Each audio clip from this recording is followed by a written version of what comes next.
Range of motion is a basic technique used for examination of movement and for initiating movement into a program of therapeutic intervention. There are 4 types of range of motion. Passive range of motion is movement within the unrestricted range of motion for a segment that is produced entirely by an external force. There is little to no voluntary muscle contraction. Active assistive range of motion is a type of active range of motion in which assistance is provided by an outside force because the prime mover muscles need assistance to complete the motion. Active range of motion is movement within the unrestricted range of motion for a segment that is produced by an active contraction of the muscles crossing that joint. Self-assisted range of motion.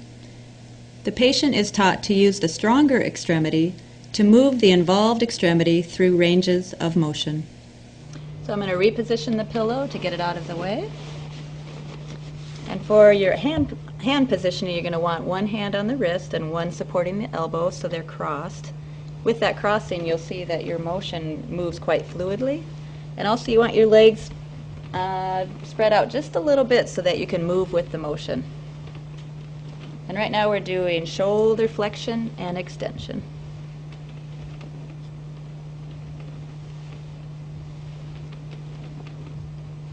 And the next movement is shoulder abduction and adduction. So we're abducting and adducting. Abduction, adduction.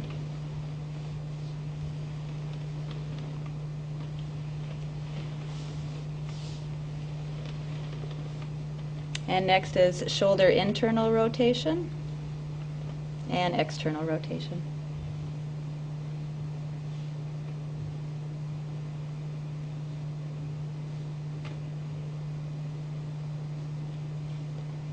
So those are the 3 movements at the shoulder. Then you move down to the elbow. You do elbow flexion and extension.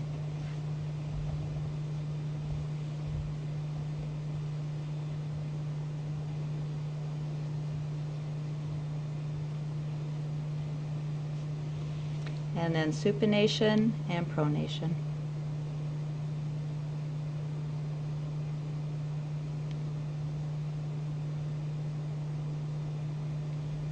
And moving down to the wrist, you can do flexion and extension.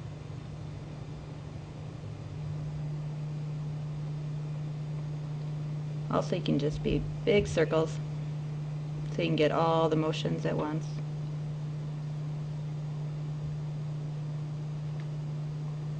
And then to work with the fingers, you can flex the fingers and extend.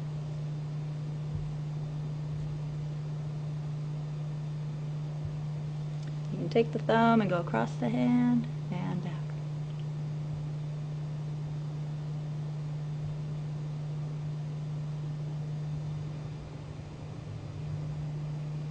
So next we're going to do the hip passive range of motion, starting out with hip flexion and extension. And watch how my hand moves where it comes underneath the knee for extension, and for flexion I bring it up on top of the knee to give it a little bit of a push.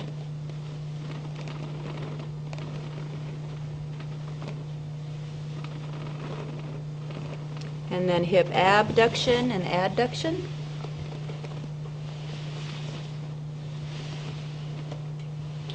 You want one hand under the knee to support and the other under the ankle. This is adduction, abduction, abduction, adduction.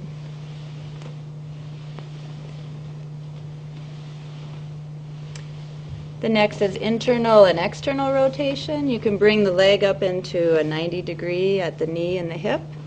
And you can go external rotation, internal rotation.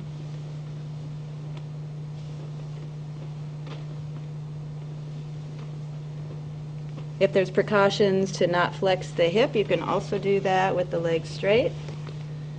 Hands on the top, you rotate it in for internal rotation, out for external rotation.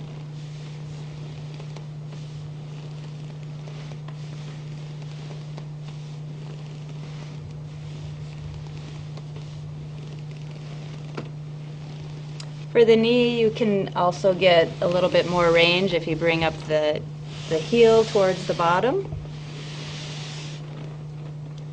But that also, you get covered when you're doing your hip range of motion too.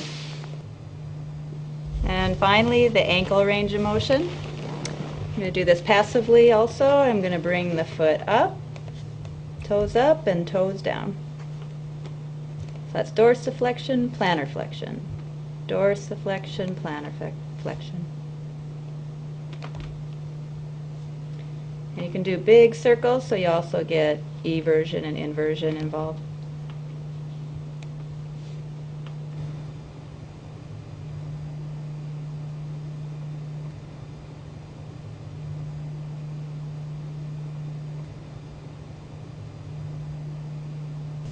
Stretching exercises for lower extremities is a basic technique used for increasing the flexibility of muscles that are tight or have increased tone, and for prevention of contractures.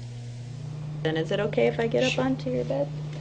What you want to do is straddle the leg that you're not going to stretch, because you want to make sure that it stays straight and doesn't come up off the bed.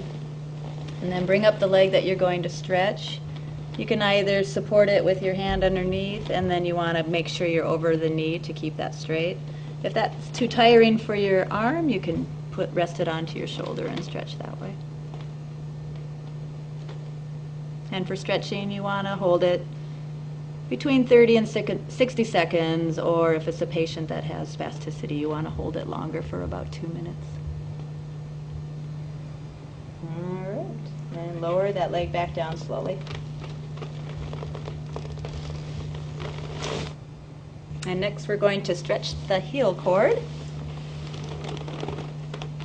You want to bring your knee underneath to support her knee so it doesn't hyperextend. And also, when you get down here, you want to make sure you're cupping the heel. So bringing it on the inside of the foot and cupping that heel, and then resting their forefoot up on your forearm. And the action is where you're going to be pulling at the heel cup and then pushing with the forearm. And then you can support down here with your other arm. And again, like the hamstring stretch, you want to hold this 30 to 60 seconds, or if there is some increased tone, you want to hold it for longer, about 2 minutes. And then let it go nice and slowly.